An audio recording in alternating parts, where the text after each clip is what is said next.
Jerusalem, in ancient times, was a city surrounded by walls, but also by expectations. In the heart of the royal palace, a boy named Jehoshaphat was born. The son of King Asa and Queen Azubah, he came into the world in the midst of a turbulent scenario. Idolatry still prowled the cities, but there was also an effort, led by his father, to bring the people back to the ways of the Lord. It was as if, even in silence, the birth of that boy already bore a sign of continuity, a spark that was yet to ignite strongly. Jehoshaphat grew up among marble columns and whispered conversations in the halls of the kingdom. But more than that, he grew up watching his father face external and internal enemies with courage. Asa wasn't perfect, but he had a sincere heart. And Jehoshaphat saw, day after day, the challenges that came with the crown, keeping the peace, protecting the people, and above all, honoring the God of Israel. While other children played in the streets, Jehoshaphat learned to listen to advice from the elders, to understand the scrolls of the law, and above all, to observe. Subscribe to the channel for more exciting Bible stories and activate the notification bell so you don't miss any videos.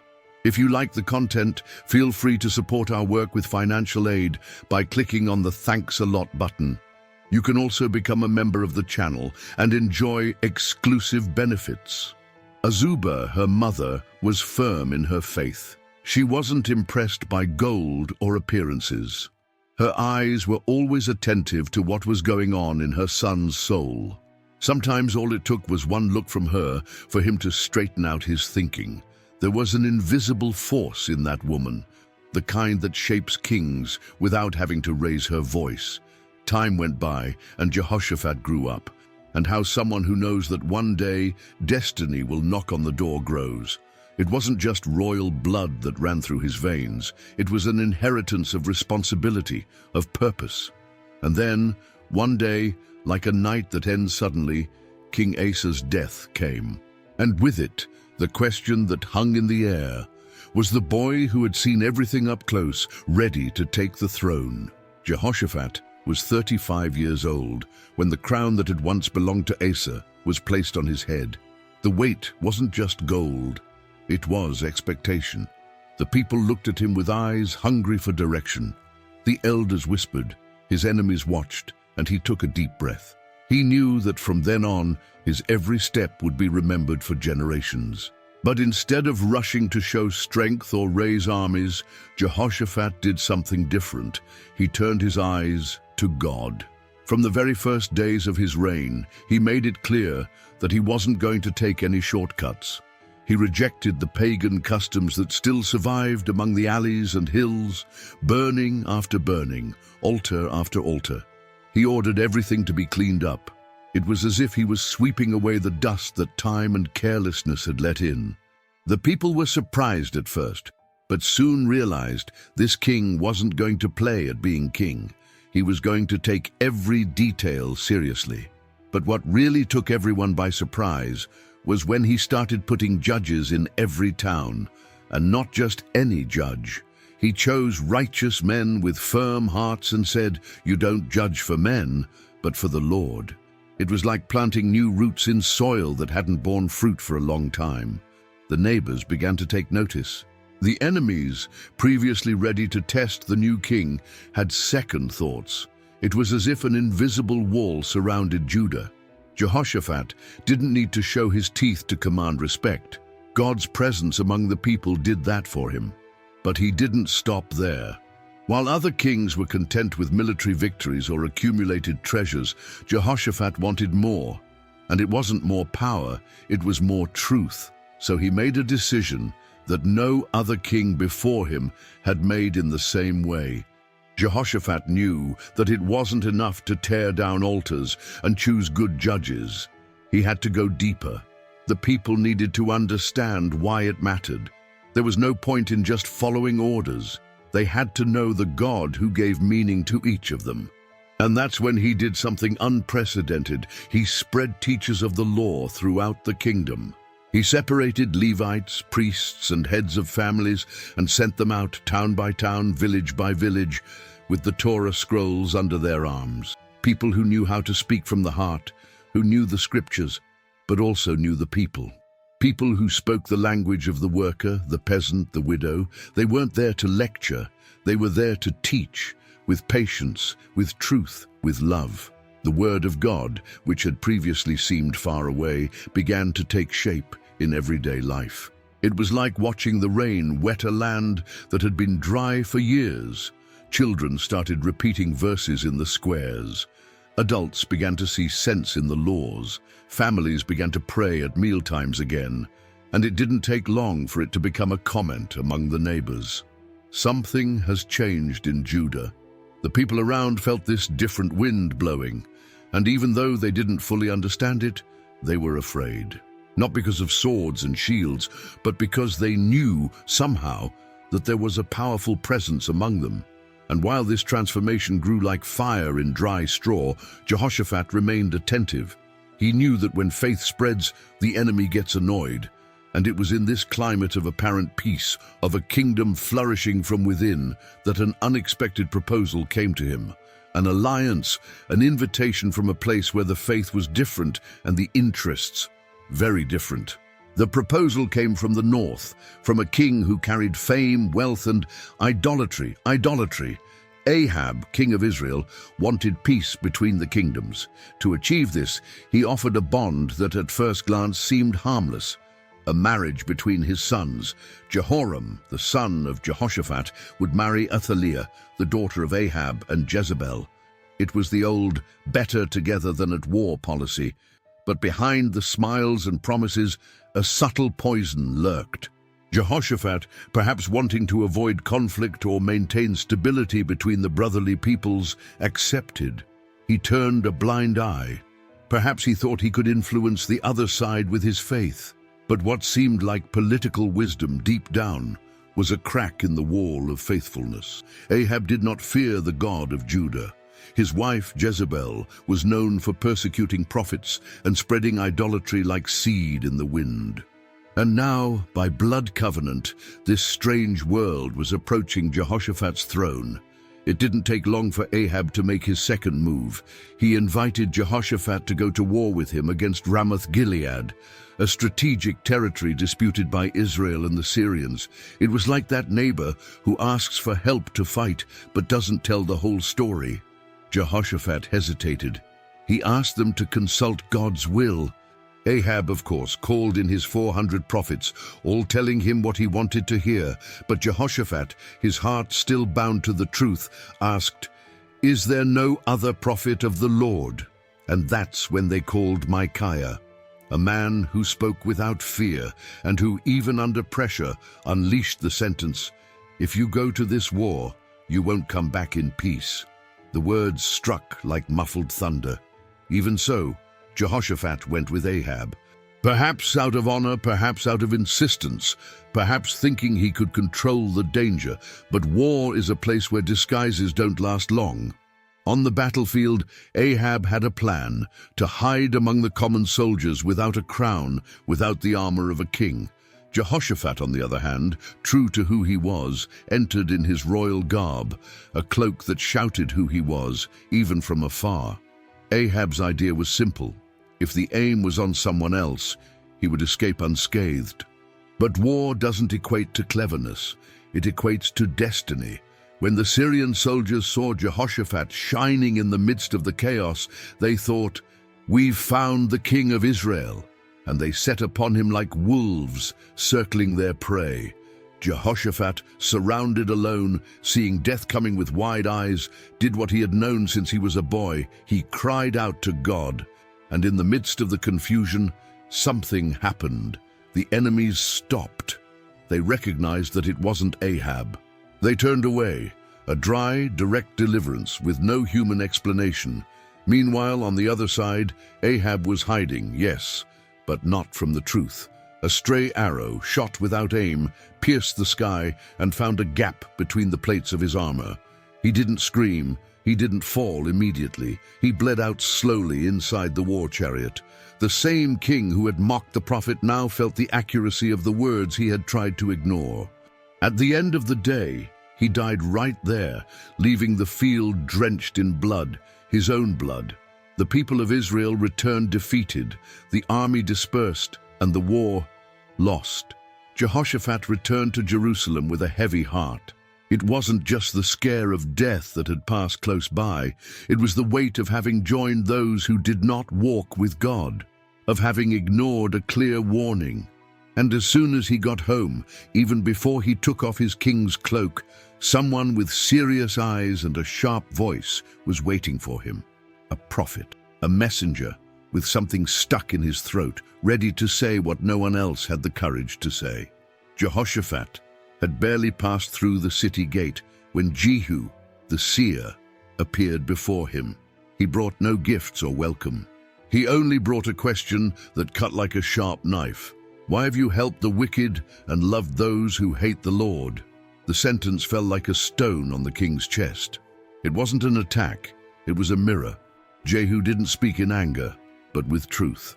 He said that despite Jehoshaphat's recklessness, there was something good in him, the heart that sought God, the effort to cleanse the land of idols, the desire to do the right thing. But that mistake, that wrong covenant, could not be swept under the carpet. Jehoshaphat listened in silence. He didn't retort. He didn't hide behind his throne. He knew he had gotten carried away. Instead of sinking into guilt, he came back with more focus. It was as if the blow had awakened something in him. He gathered the people back together from north to south and began to reinforce everything he had already built. He sent judges to the cities with the order to judge fairly, without favoritism, as one who judges before God himself. In Jerusalem, he organized the Levites and priests to settle the most serious cases. He spoke to them like a father speaks to his children, firmly but wanting to see the good. Act courageously, he would say, and the Lord will be with those who are right. It wasn't just talk. It was an attempt to align the entire kingdom with God's will, as if to prevent any future deviations from having room to grow. And the people responded. There was respect, there was order, there was fear. But faith, when it begins to bear fruit, also attracts eyes from afar. And just as everything seemed to be getting back on track, messengers came running. They came from the east with wide eyes and dust on their faces. They brought news that made the ground of Jerusalem shake. The news came like thunder in the middle of the afternoon. The messengers fell on their knees before the king, panting, their voices choking. A huge army is coming against us from across the sea. They're already at En-Gedi. It wasn't rumor, it was fact. Moabites, Ammonites, Meunites, a collection of peoples who on their own were already dangerous. Together, they were like a wave about to swallow Judah whole. Jehoshaphat heard everything without disguising his fear. His heart pounded, not for lack of faith, but because he knew what was at stake. The city, the people, the children. It could all be over in a matter of days. But there, in that critical hour, he did what few would do. Instead of running to arms, he ran to prayer. He summoned the whole kingdom to fast. It wasn't a time for parties or crazy plans. It was a time to cry out. Men, women, old people, and children gathered in the courtyard of the temple. And there, standing in front of everyone, Jehoshaphat raised his eyes and prayed aloud. It wasn't a memorized speech. It was a cry from the soul. He remembered who God was, spoke of the promises, of past victories, and finally, with his eyes watering, he said, "Lord, we don't know what to do, but our eyes are on you." The silence that followed seemed sacred, until in the middle of the crowd, the Spirit of God came upon a Levite called Jahaziel, and he spoke as if heaven itself had taken his mouth. "Don't be afraid. The battle is not yours, it's God's. Tomorrow you will meet them, but you won't have to fight." Those words were like oil on a burning heart. The next day, instead of putting warriors on the front line, Jehoshaphat made another choice. A choice that no military strategist would have dared. That morning, the sun was still yawning in the sky when Judah's army rose, but there was something different in the air. Instead of the sound of swords being sharpened, there was the echo of the Levites tuning their voices. Jehoshaphat put the singers in front of everyone. Yes, singers. They marched with instruments and raised voices, not spears, and they sang loudly with courage, "Give thanks to the Lord, for his mercy endures forever." It was madness in the eyes of any man. A people marching to war with music. But Jehoshaphat knew the promise had been clear, "Don't fight, just go." And so they went, singing, trusting. Up ahead in the valley that led to Tekoa, something was already happening.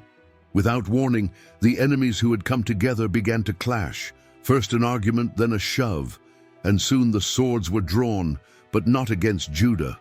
Moabites, Ammonites, and Meunites turned on each other in a confusion that no one understood. It was as if an invisible hand had moved the pieces on the board. When the people of Judah reached the battlefield, they stopped.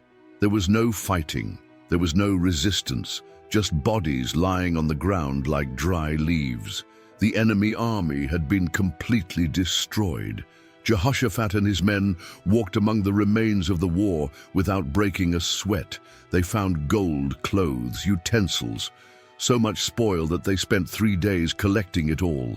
And there, in that valley where tragedy seemed certain, they gave the place a new name, Valley of Blessing, because against all logic, it was there that they saw the power of God turn the tide without a raised sword. The people returned to Jerusalem in celebration with harps, lyres, and trumpets. Their joy was beyond the city walls. But time has a curious way of testing even the most faithful. And even after seeing all this, Jehoshaphat still had choices to make. Choices that were going to affect his destiny once again. Time passed, peace reigned, the fields bore fruit, the people sang, and Jehoshaphat remained steadfast. But the human heart, even when full of faith, sometimes stumbles into the old mistake of trusting too much in its own choices. And it was just then, in a time of prosperity, that the king decided to make another covenant. Another one of those that begins with the appearance of wisdom, but carries a bitter taste inside. This time the proposal came from Ahaziah, king of Israel, Ahab's son, the same Ahab who had fallen for ignoring God's voice. Ahaziah was of the same lineage and the same spirit, but Jehoshaphat, perhaps because he wanted to maintain ties or because he believed he could influence the young king, said yes. The idea seemed simple. Build a fleet of ships, big, strong ships, capable of bringing gold from Ophir. It would be a commercial partnership, something practical. The carpenters and craftsmen were sent, and soon the shipyard of Etzion-Geber began to throb with the sound of hammers. Ship after ship, timber upon timber, the plans were taking shape. But in God's eyes, it was a repeated mistake. The same route, the same deviation, and before the first ship could touch the sea, a storm hit the shipyard. The wind howled like an unleashed beast, and the waves crashed furiously. One by one the ships were destroyed. Only wreckage and silence remained. Jehoshaphat received the news in Jerusalem. It was as if God had said, "Not with this path, no more." The project that promised riches turned to dust before it even got off the ground. And Ahaziah still tried to offer a new partnership, as if nothing had happened. But this time Jehoshaphat refused. The king was older now, his hair was graying, his eyes were deeper, but there was still fire in his spirit. And as the years went by, the end approached. Not as a tragedy, but as the closing of a cycle, and with it the memory of everything she had lived through. The years passed like the wind through the trees of the temple, gently but steadily. Jehoshaphat no longer walked with the same haste. His steps were slower, his words more measured, but the respect the people had for him only grew. He reigned over Judah for 25 years, and even though he had his faults along the way, no one could deny that he was a man who truly feared God. Jerusalem flourished under his rule. Justice was established at the city gates, the Levites taught in the streets, and the presence of the Lord was felt not only in the sacrifices, but in the attitudes of the people. Jehoshaphat didn't rule with an iron fist, he ruled with his heart. A heart that made mistakes, yes, but always returned to the right place. When the day of his departure arrived, there was no rush, no fuss. He died in peace, surrounded by his own people, and was buried with honor among the kings of Judah. The people wept, but they also gave thanks, because he didn't just leave laws or buildings, he left memories, and more than that, he left an example. However, even after everything, the echo of Jehoshaphat's life still speaks. Because when we look at his story, with its victories and stumbles, its moments of courage and its dangerous slips, it's impossible not to see ourselves in pieces. The life of Jehoshaphat is not just the story of a king, it's the story of a man trying to get it right in a world full of wrong turns.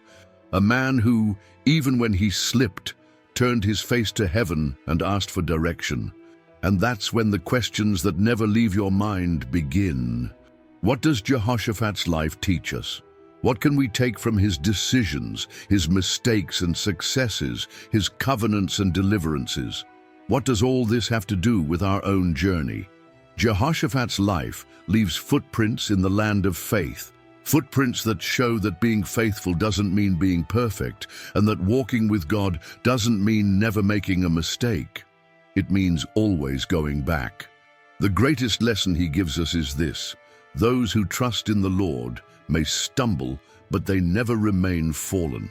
Jehoshaphat teaches us that the true power of a leader and of any person lies in dependence on God. When he set the Levites to teach the people, when he prayed in front of the crowd saying, "We don't know what to do, but our eyes are on you," he showed where the root of spiritual strength lies: in humility. Because only those who recognize their own weakness are able to lean completely on the strength from above. But he also shows us the dangers of the wrong alliance, because not every partnership comes from God, even when it seems good. Jehoshaphat almost lost his life in a war that wasn't even his, and had ships destroyed before he set sail for joining those who were far from God's will. He had to fall into the same trap twice before finally saying no. Even so, God did not turn his back.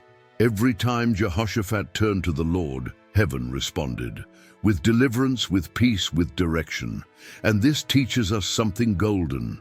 God isn't looking for flawless people. He's looking for willing hearts, hearts that listen, that repent, that obey even in fear. Jehoshaphat's story ends, but his legacy spans the centuries. He showed that it is possible to reign with justice in a crooked world, that it is possible to keep the faith burning in times of darkness, and that even when we make a bad mistake, there is always a way back. And perhaps the question that remains is this: what have we done with the warnings that God gives us? Are we walking boldly like Jehoshaphat in the valley of battle? Or are we still insisting on alliances that heaven has already told us to let go of? If you like the story of Jehoshaphat and want to continue following other stories of faith and overcoming, be sure to like this video and share it with those you love. And of course, subscribe to the channel so you don't miss out on any new content. Together, let's explore more powerful lessons from the Bible.